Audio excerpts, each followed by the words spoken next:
Fortalecer la seguridad en los centros penales es una de las metas principales que persigue la Política Nacional de Seguridad del Gobierno. Así lo refleja, por ejemplo, el proyecto de ley especial antiextorsiones presentado ayer por el Ejecutivo, uno de cuyos ejes principales se dirige a combatir la extorsión que se origina en los centros penales con el uso de los celulares. Le damos la bienvenida al director de Centros Penales para hablar sobre este tema, Rodil Hernández. Director, sobre ese traslado de reos de alta peligrosidad al penal de Zacatecoluca, el presidente expresó ayer en conferencia de prensa lo siguiente, y voy a leer textualmente las palabras que dijo él. Nuestra decisión es que todos aquellos cabecillas que dirigen el crimen y la extorsión de los centros penales regresen al penal de máxima seguridad. ¿Obedece esta medida a un cambio en la política de seguridad? ¿Por qué se da en este momento? Bueno, mire, este no es un cambio en la política de seguridad, sino que es realmente continuar, ¿verdad?, con lo que el presidente Sánchez Serén dijo desde el 1 de junio, ¿verdad?, al tomar posesión, en el sentido que había que hacer como 3 cosas en centros penales, ¿verdad? Mantener el orden, el control y reducir el ocio carcelario. Con esta decisión del gobierno de evaluar, ¿verdad?, a todos aquellos privados de libertad que estén cometiendo delitos desde los centros penales, obviamente esto pasa, ¿verdad?, por aquellos que de alguna manera puedan estar dirigiendo o controlando o girando órdenes desde los centros penales hacia otras estructuras criminales para seguir atentando contra la sociedad. En este sentido, ¿verdad?, hemos recibido una orden expresa, una instrucción precisa del presidente de la República en el sentido de que en conjunto con otras instituciones del Estado, que son las que les corresponde, por ejemplo, el tema de investigación, como la Policía Nacional Civil, Fiscalía General de la República, podamos tener elementos de juicio suficientes para poder evaluar y que definitivamente cualquier privado de libertad, esto incluye, ¿verdad?, los que se denominan cabecillas o líderes de las estructuras criminales, no solo de pandillas, sino también de crimen organizado, no puedan estar desde centros en los cuales de alguna u otra manera es más fácil, ¿verdad?, poder tener contacto o comunicación con esas estructuras. De esta forma, nosotros hemos ya realizado algunos traslados de reos que están dirigiendo y hemos comprobado y tenemos pruebas suficientes de que dirigieron atentados, ¿verdad?, por ejemplo, contra policías, contra funcionarios y otros, ¿verdad?, que han estado trabajando o girando instrucciones con el tema de la extorsión. Pero eso tiene que ver con una revisión de expediente que ustedes hacen, Exactamente, ¿no? Por eso el presidente ayer dijo cumpliendo todos los requisitos de ley.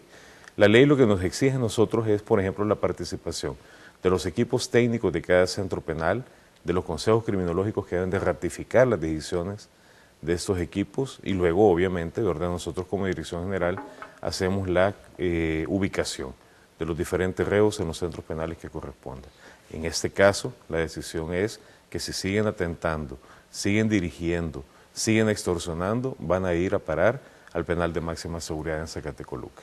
Usted ayer, director, informó de nuevas medidas de seguridad en este penal de Zacatrás. ¿De qué medidas estamos hablando? Bueno, mire, estamos hablando, y en grandes rasgos, ¿verdad?, por el tema de seguridad. Estamos hablando, por ejemplo, de celdas especiales de aislamiento, ¿verdad? Celdas en las cuales los privados de libertad que están ahí guardando prisión no tienen ningún contacto con nadie, ¿verdad?, ni siquiera entre uno y otro. Son celdas individuales, ¿verdad?, en las cuales ellos permanecen, de acuerdo a nuestro régimen de máxima seguridad, 23 horas al día.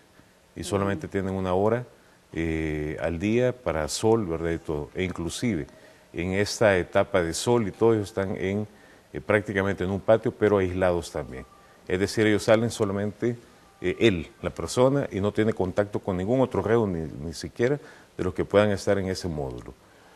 Por otro lado, un sistema de videovigilancia más moderno, en el sentido de que permite tener infrarrojos y otro sistema más moderno, digamos, y que permite ejercer un mejor control. Tercero, la visita que ellos van a recibir no va a ser ni siquiera a través del locutorio, que es normal ahorita en los sectores del 1 al 4 de Zacatecoluca, sino a través de videovigilancia, desde el sector donde están hasta el lugar donde puede estar la visita. Esto es a través de un monitor de televisión, ¿verdad?, en el cual ellos van a poder solamente el rostro, para que no haya tampoco expresiones de señales, porque mira, se comunican de una forma increíble, ¿verdad? Entonces, todo este tipo de medidas hemos estado complementándolas, digamos, en estos días. Ya hoy estamos a prácticamente un par de pasos más para poderlas tener completamente instaladas en Zacatecoluca. ¿Y estas nuevas medidas van de la mano con las reformas aprobadas recientemente en la Asamblea?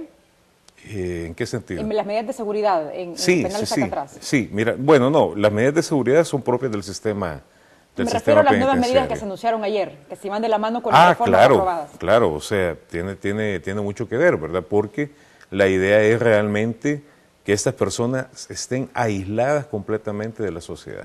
Es decir, mira, si ellos representan un peligro para la sociedad, ¿por qué tenemos, verdad, como sistema penitenciario que estarles dando a ellos algunas situaciones que a otros reos se les pueden dar, ¿verdad? Entonces, definitivamente, si ellos no tienen una intención de cambio, si no tienen una intención de rehabilitación, tienen que estar separados de la sociedad completamente. Entonces, todo va amarrado, tú tienes razón en eso, todo va concatenado, es una cadena de acciones, ¿verdad?, que estamos Sí, porque el penal de Zacatrás ya se sabe que es el penal de máxima seguridad, que ya tienen medidas de seguridad altas, ¿no? Pero ahora han anunciado medidas nuevas. Incrementando esas medidas de seguridad, es decir, bueno, aquí no se maneja el término, pero en otros países se maneja, ¿verdad? Es como super máxima seguridad. Me llama la atención el programa Cero Dinero que implementan en los centros penales. ¿En qué consiste? Bueno, mira, no sé si viste hace poco, ¿verdad?, que hubo una audiencia de extensión de dominio sobre un dinero que se encontró en una requisa en Chalatenango. $15,000, ¿no? $15,000 aproximadamente, sí, 15,000 y fracción.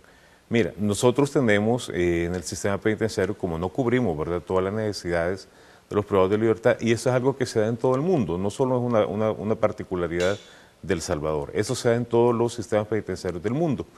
Hay lo que nosotros denominamos tiendas institucionales que venden ciertos insumos básicos, ¿verdad? Un kit de limpieza, ¿verdad? Algún otro tipo de alimento, ¿verdad?, que nosotros no logramos cubrir. Entonces, los internos se les autoriza cierta cantidad, o se les autorizaba cierta cantidad de dinero en efectivo, para que ellos pudieran realizar estas transacciones. Pero poco a poco hemos ido dándonos cuenta, analizando, revisando a través de las requisas que efectuamos, que el dinero en efectivo en el centro penal no se está utilizando solamente para estas acciones, ¿verdad?, sino que también el dinero en efectivo servía para que entre ellos mismos comercializaran otros ilícitos, por ejemplo, compra de chips, teléfonos celulares, sobornos, algunos agentes penitenciarios o funcionarios penitenciarios, ¿verdad? Entonces el cero dinero consiste en retirar totalmente, pero en una forma gradual, todo el efectivo de los centros penales. Este proceso lo hemos iniciado y estamos finalizándolo ya en nuestro modelo penitenciario de Apanteos, ¿verdad?, en el cual hemos creado un software que es como un sistema de débito, ¿verdad?, donde los familiares de los privados de libertad pueden depositar en algunas colecturías nuestras el fondo autorizado, ¿verdad?, sí, para que ellos puedan comprar. Y luego, sí, se asignan cuentas individuales de cada privado de libertad y nuestro sistema de tiendas tiene lector de barras, entonces cada producto, y además tenemos un número único de identificación del interno, que se llama CIPE. Eso significa que sería como tu número de tarjeta de crédito, de débito, ¿verdad? Sí. Trabaja como que si fuera un DUI, un documento de identificación del privado de libertad. Entonces, de esta manera, estamos garantizando varias cosas. Primero, que ya no circule el dinero en efectivo. De esa forma no podés estar negociando ninguna otra cosa que no sea lícita dentro del centro penal. Segundo, nos permite identificar, por ejemplo, quienes reciben menores o mayores cantidades de dinero. Y tercero, nos permite identificar también quienes depositan, ¿verdad?, este dinero, de tal forma que podamos garantizarle a toda la ciudadanía, pero principalmente a las unidades de investigación, que todo se está realizando de una forma lícita. Entonces estamos avanzando en este sistema de modernizar el sistema penitenciario, y esto quiero decirte que se va a implementar en los 19 centros penales del país en este año 2015. Ok, perfecto. ¿Qué otras medidas están implementando para evitar que desde las cárceles se sigan ordenando los delitos, aparte de estas que ya me comentaba? Bueno, una depuración también extensa del personal penitenciario, porque te quiero decir de que en esto, lamentablemente, hay algunos agentes penitenciarios, pero también otros profesionales que puedan ser seducidos, ¿verdad?, por el grupos criminales que todavía operan desde los centros penales. Esto es lamentable decirlo, pero está sucediendo. Entre el año 2014 y 2015 hemos depurado 27 empleados penitenciarios, ¿verdad?, que han sido descubiertos en flagrancia, porque hoy lo que hemos realizado es realmente procesos de investigación profundos en coordinación con la Policía Nacional Civil y la Fiscalía General. 4 de ellos, por ejemplo, ya están detenidos y están guardando prisión en el penal de Metapán. O sea, hoy, en lugar de haber sido custodios o ser funcionarios, hoy son reos, ¿verdad?, que están cumpliendo pena de prisión en un penal nuestro del sistema. Entonces, en esto nosotros vamos a ser también contundentes. No vamos a permitir que nuestro personal esté también atentando contra la sociedad y se vuelva cómplice en algún momento de las estructuras criminales. Otra acción que estamos realizando es fortalecer los lazos de trabajo y de comunicación con la Policía Nacional Civil, Fiscalía. Tenemos mesas de trabajo permanentes, semanales, en las cuales exponemos, por ejemplo, todas las informaciones que podamos tener las diferentes instituciones para poder ser más efectivos en identificar personas que estén cometiendo ilícitos, en poderles probar, ¿verdad?, esta situación, y tercero, pues sancionar como se debe de hacer. Y luego el aspecto de tecnología, que es muy importante. Estamos mejorando, por ejemplo, los sistemas de identificación de las personas que ingresan a los centros penales. Hoy, cuando tú ingresas a un centro penal, primero debes de estar debidamente registrado en un sistema informático, ¿verdad?, que te quiero decir que es uno de los mejores sistemas de información de América Latina.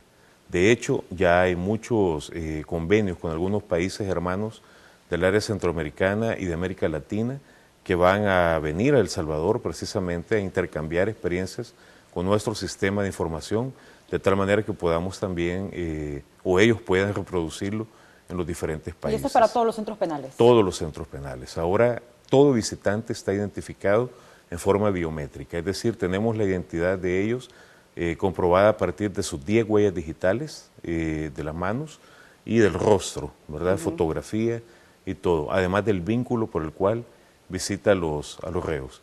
Fíjate que tenemos más de 28.540 reos este día. Cada uno de ellos por ley puede registrar a 10 personas, ¿verdad? No significa que las 10 lleguen, pero las puede registrar. Si eso es así, estamos hablando de 248.000 personas, por ejemplo, ¿verdad?, que pudieran estar en un momento. Antes, como se hacía a través de libros, no podías ni siquiera cruzar la información de un centro penal. No había tecnología, era todo a mano, digamos. Mucho menos cruzar la información con los otros centros penales. Hoy, en un momento, en un segundo, en línea, tú puedes saber si una persona está visitando a X, Y, Z personas en diferentes centros penales. ¿Y si tiene antecedentes penales, por ejemplo? También, porque nosotros tenemos la base de datos de antecedentes penales. Entonces, de esta manera, fíjate que, por ejemplo, en Ilopango, que es el penal de mujeres, antes de implementar el sistema teníamos, por decirte algo, 500 visitantes diarios. De un día para otro, una vez implementado el sistema, dejó de llegar la mitad de las personas. Sin decir nada, sin poner nosotros ninguna restricción. Simplemente quizás ellos dijeron, bueno, miren, aquí algo nos puede pasar, estamos en otra cosa, nos van a descubrir, ¿verdad? Entonces esto ha servido también para depurar automáticamente las visitas que van llegando, pero también nos permite hoy cruzar. Y a nivel de inteligencia penitenciaria nos ha facilitado, por ejemplo, descubrir personas que se dedican al trasiego de drogas, movilización de información, ¿verdad? Porque no solo es a través de llamadas telefónicas, también directamente giran instrucciones y esto lo llevan hacia afuera. Entonces hoy estamos, si te das cuenta, todo un mecanismo, todo un sistema de medidas, ¿verdad?, que poco a poco van dando sus resultados, y eso es lo que le queremos decir a la población, que tengan confianza, que todas estas medidas a lo que nos van a llevar. La ley, el anteproyecto de ley que presentamos ayer en la Asamblea Legislativa y otras acciones que estamos tomando desde los centros penales, vamos a lograr realmente garantizar a la población salvadoreña que desde los centros penales no se sigan cometiendo u ordenando acciones delictivas. A ver, para nadie es un secreto que hay un hacinamiento del 300%, ustedes lo han dicho en diferentes ocasiones. ¿Cómo se puede garantizar el control en los centros penales con esta sobresaturación? Muy difícil. Con esta sobresaturación es muy difícil. Por eso estamos haciendo una varias acciones y una de estas, la principal, es también nuestro programa de rehabilitación, ¿verdad? El que nosotros hemos denominado Yo Cambio. Este sistema o este modelo de rehabilitación lo que busca es que aunque tengamos sobrepoblación, aunque tengamos este margen de digamos, hacinamiento penitenciario, podamos ejercer un control efectivo a través de ¿qué? De que los privados de libertad estén ocupados en acciones productivas y de beneficio para ellos y para el sistema. Cuando uno realmente logra reducir el ocio carcelario, cuando uno logra que los privados de libertad se involucren de alguna manera en actividades de formación, de educación, de producción, entonces estamos logrando, aunque tengamos poco personal, aunque tengamos sobrepoblación, que realmente los privados de libertad estén ocupando el mayor tiempo posible de su tiempo en actividades productivas. En ese momento uno puede ejercer un mejor y mayor control. Este modelo lo hemos implementado ya, como te decía, en nuestro, digamos, como programa insignia, ¿verdad? El Centro Penal de Panteos, en las fases de confianza y de semilibertad de granjas penitenciarias. Ya inauguramos, por ejemplo, el sector 3 de Mariona. En este momento vamos a ver algunas de las preguntas y comentarios de la población. Adelante. Mi pregunta es ¿qué se puede hacer sobre la reinserción de los presos? A mí me gustaría saber en qué consisten las granjas penitenciarias. Mi pregunta es ¿qué está haciendo el gobierno para evitar el hacinamiento en las cárceles de nuestro país? Bueno, director, ahí veíamos algunas de las interrogantes y también comentarios de los ciudadanos. ¿Qué nos puede decir? Sí, bueno, mira qué interesante, ¿verdad? Porque todos ellos coincidieron en algo muy importante. ¿Qué estamos haciendo para que los privados de libertad realmente puedan reinsertarse a la sociedad al salir en libertad? Mira, en estos próximos 5 años, ¿verdad? Muchos de los privados de libertad, casi un 30%, van a cumplir su pena de prisión porque llegan al límite, sí, ¿verdad? Eso significa que nosotros tenemos que hacer un esfuerzo muy grande en el tema de rehabilitación, porque ellos van a estar muy rápido de nuevo en la sociedad. Entonces, para esto nosotros estamos haciendo un esfuerzo muy grande en el tema de un modelo de gestión nuevo en el sistema penitenciario salvadoreño y muy propio nuestro, y es el modelo Yo Cambio. El señor que hablaba sobre las granjas penitenciarias, bueno, las granjas penitenciarias son esa primera expresión del Yo Cambio. Son reos que están en fase de confianza y semilibertad, o sea, aquellos que ya cumplieron un tercio o la mitad de su pena, que han hecho méritos en el régimen ordinario para poder pasar a las granjas penitenciarias. Y en esto ellos se dedican a diferentes actividades productivas. Ahí tenemos programas de rehabilitación, pero también actividades productivas, en los cuales ellos pueden generar, y la intención es esa, que ellos desde ahí generen todo lo necesario para su manutención dentro del sistema penitenciario. Ahí tenemos algunas de las imágenes de este programa que ya menciona, que lo vamos a profundizar un poco más adelante, claro. El programa Yo Cambio, ¿no? Que comenzó, si no me equivoco, en el 2011-2012 en Panteos. Sí, inicialmente, ¿verdad? ¿Cómo no? Bueno, ahí lo estamos viendo en pantalla. Director, quiero hablar un poco y quiero profundizar más sobre la ley antiextorsiones, la ley especial antiextorsiones presentada ayer en la Asamblea Legislativa. ¿Qué opinión le merecen las medidas que se refieren a la seguridad en los centros penales? Mira, son excelentes. Realmente, y si tú te das cuenta, la ley antiextorsiones va como en 3 ejes, ¿verdad? Y significa realmente la puesta en marcha de todas las instituciones del Estado en función de garantizar a la población que no va a ser afectada por delincuentes. ¿Por qué te digo todas las instituciones del Estado? En primer lugar, la ley pretende que el delito de extorsión, por ejemplo, se persiga de oficio. Eso significa que policía, fiscalía pueden actuar sin necesidad de un denunciante, sí, o sin necesidad de que alguien acuda a donde ellos, sino solamente, por ejemplo, al tener la noticia crimini, ¿verdad?, o darse cuenta del hecho, ¿verdad?, puede actuar de oficio. Segundo, presenta, y dentro de eso mismo presenta, por ejemplo, el hecho de que la víctima pueda tener un representante o pueda asociarse, ¿verdad?, con varias personas para de esa forma quizás se sienta más protegida. Y por ejemplo, ¿verdad? en el caso de personas que están siendo extorsionadas, pero que nunca han dado dinero al extorsionista Ahí, y que digamos que no se ha consumado el hecho de la ahí has extorsión, dicho tú igual algo, pueden denunciarlo. exactamente, y ahí es otro tema muy importante, mira, porque al haber tentativa y todo eso, ¿verdad? Después los casos se caían en los tribunales, hoy no, ¿verdad? Hoy prácticamente con este anteproyecto de ley se está consumando desde el momento que exista, ¿verdad? De la llamada, la amenaza, ¿verdad? Etcétera, aunque no se concretice con la entrega material, por ejemplo, de un dinero o de algo, de una acción que te estén pidiendo en el sentido de la extorsión. Y lo otro, el tema de telecomunicaciones, ¿verdad? No es cierto que el 100% de las extorsiones se cometan desde los centros penales, pero sí es cierto que muchas de estas extorsiones son ordenadas desde los centros penales o muchas veces realizadas directamente a través de teléfonos que se encuentran dentro de centros penales. De esta forma, nosotros hemos hasta la saciedad dicho, ¿verdad?, de que no hay sistema de bloqueo en el mundo que garantice que podamos cortar la comunicación al interior de los centros penales si no tenemos la colaboración de las compañías telefónicas en el sentido de apagar o de reducir aquellas antenas, ¿verdad?, que sobrepasan la capacidad de nuestros bloqueadores.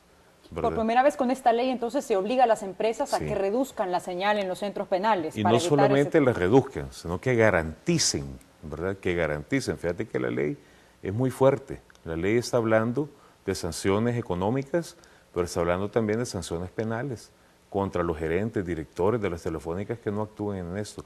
Y es que esto es importante, mira, Honduras, por ejemplo, un país que tenemos que es vecino nuestro, que tenemos a la par, ya implementó esta ley, ¿verdad? Y las telefónicas están trabajando. Y paradójicamente son las mismas empresas que elaboran o que tienen operaciones en El Salvador. Son las mismas. Las que están en Honduras son las mismas que están aquí. Entonces, ¿por qué en Honduras sí lo hacen y aquí no? ¿Verdad? Entonces, ya que hemos hablado mucho, hemos firmado convenios, hemos solicitado la colaboración y no hemos tenido respuesta, hoy entonces el gobierno presenta este anteproyecto de ley en la cual hay sanciones que pueden llegar hasta el $1.000.000, ¿verdad? Y si ellos reinciden en estas acciones, la ley también contempla, por ejemplo, revocar las concesiones, ¿verdad?, de la operación de la señal telefónica. ¿Y se consultó con las empresas este proyecto de ley?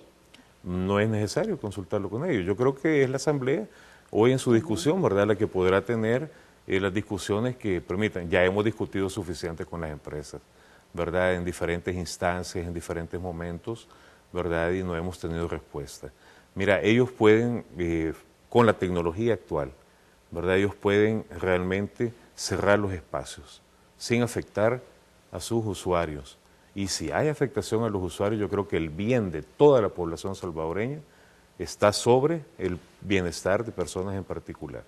Mira, nosotros hemos detectado, tenemos centros penales que están en el centro, en las ciudades, ¿verdad? Por ejemplo, basta con que una persona tenga un Wi-Fi, ¿verdad?, alrededor de un centro penal para que esa señal de Wi-Fi pueda penetrar el centro, ¿verdad?, y los internos ahí adentro se la ingenien para ocupar esa señal, ¿verdad? Ya lo hemos comprobado, hay muchas señales de Wi-Fi en centros donde inclusive no hay gente, ¿verdad?, cerca, por ahí. Entonces nosotros decimos, bueno, ellos tienen la tecnología, ellos tienen toda la capacidad del mundo para poder bloquear y cerrar todo eso. Entonces la ley lo que les pasa es como la responsabilidad de ellos, ¿verdad? Ellos tienen que contribuir con el bienestar de la población salvadoreña.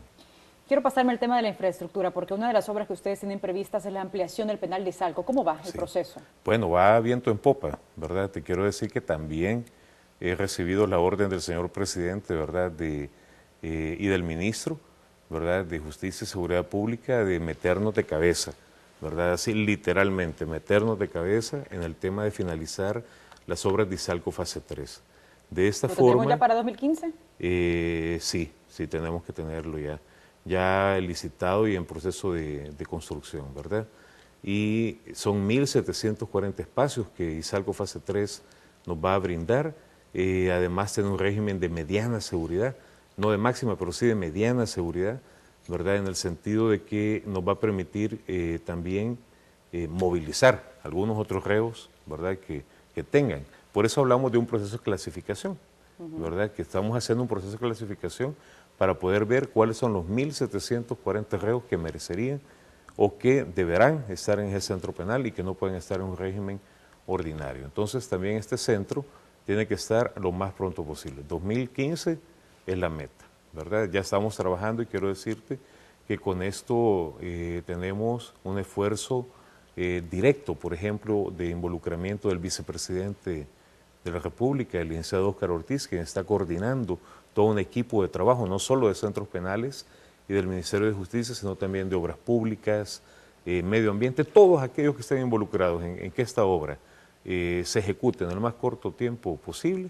Estamos trabajando 2 o 3 veces a la semana, ¿verdad? Incluyendo al Banco Centroamericano, que va a financiar la finalización de las obras, Ministerio de Hacienda, todo, ¿verdad?, bajo liderazgo y por orden del presidente, delegada, en el vicepresidente de la República. Entonces, en esto, tener la certeza que pronto vamos a estar inaugurando este centro. Perfecto. Quiero profundizar en el tema del programa Yo Cambio porque me parece interesante el lema, el que sabe enseña al que no sabe. Y vamos a ver el video que tenemos, que producción ya lo tiene listo para ver este programa que se implementó en Apanteos. ¿Cómo va el proceso de ampliación, director, en otros centros penales? Avanzando. Mira, ya inauguramos el sector 3 de Mariona, más de 1.200 reos de Mariona. Lo inauguramos hace unos días, estuvo el ministro con nosotros. Imagínate, tuvimos al ministro de Justicia y a todas las autoridades penitenciarias dentro de un recinto carcelario sin ninguna novedad, ¿verdad? Entonces, eso significa un giro, ¿verdad? Eso significa un cambio en el sistema penitenciario. El sistema tiene 2 manos. Tiene una mano de rehabilitación fuerte, pero también tiene una mano de seguridad fuerte también, ¿verdad? El programa Yo Cambio es para todos aquellos reos que quieren realmente entrar en un proceso de cambio, de transformación, de rehabilitación. Pero por el otro lado, los que no quieran, ellos mismos se están excluyendo de la rehabilitación, ellos tienen que ser ubicados en penales donde no sigan haciendo daño, ni a sus mismos compañeros de prisión, ni mucho menos a la sociedad de afuera. ¿Y qué resultados concretos ha tenido este programa Yo Cambio? Involucramiento del 100% de la población penitenciaria en el penal de Panteos. Reducción de penas, porque nosotros a través de eso lo que tenemos hoy son programas que además tienen indicadores de medición de su proceso de rehabilitación. Entonces eso nos permite hoy, por ejemplo, presentar mejores informes a los jueces de vigilancia penitenciaria para que estos apliquen, por ejemplo, un beneficio contemplado en la ley, que es la reducción de pena, ¿verdad?, por el trabajo realizado en los centros. Eso significa que por cada trabajo que hacen los internos, hora, día de trabajo que hacen, un día de trabajo en la prisión significa una reducción de 2 días de condena, ¿verdad? Entonces tenemos hoy indicadores claros, tenemos reducción del ocio. También para ellos, ¿no? Sí, exactamente, porque aquí también tú tienes que motivar, tienes que incentivar al privado de libertad, tienes que mostrarle un camino claro para lograr aquello que ellos más ansían, que es su libertad. Pero por otro lado, nosotros también la responsabilidad de que esa libertad se obtenga con herramientas suficientes para poderse reinsertar. Nadie les dice a ellos que va a ser fácil su reinserción, pero hoy van mejor preparados. Hoy, si no sabían leer y escribir, hoy saben leer y escribir. Hoy, si no sabían un idioma o un lenguaje, hoy además del español, ahí están aprendiendo francés, inglés, náhuatl, ¿verdad? Por ejemplo. Si no tenían ninguna habilidad, por ejemplo, o algún oficio, hoy lo aprenden ahí dentro del centro penal. ¿Y quién les enseña? Otro que sabe, que es reo, que también está cumpliendo una pena igual que ellos, monitoreado por nuestro equipo técnico, ¿verdad?, y ratificado por los consejos criminológicos. ¿Y en cuánto tiempo tienen previsto implementar este programa Yo Cambio en todos los centros penales? En el quinquenio. En el quinquenio. ¿Verdad?, en los 5 años. Nosotros esperamos que al final de estos 5 años el presidente Salvador Sánchez Serén pueda dejarle a la sociedad un sistema penitenciario moderno, seguro y rehabilitante. Perfecto. Director, muchas gracias por habernos acompañado esta mañana. A la orden.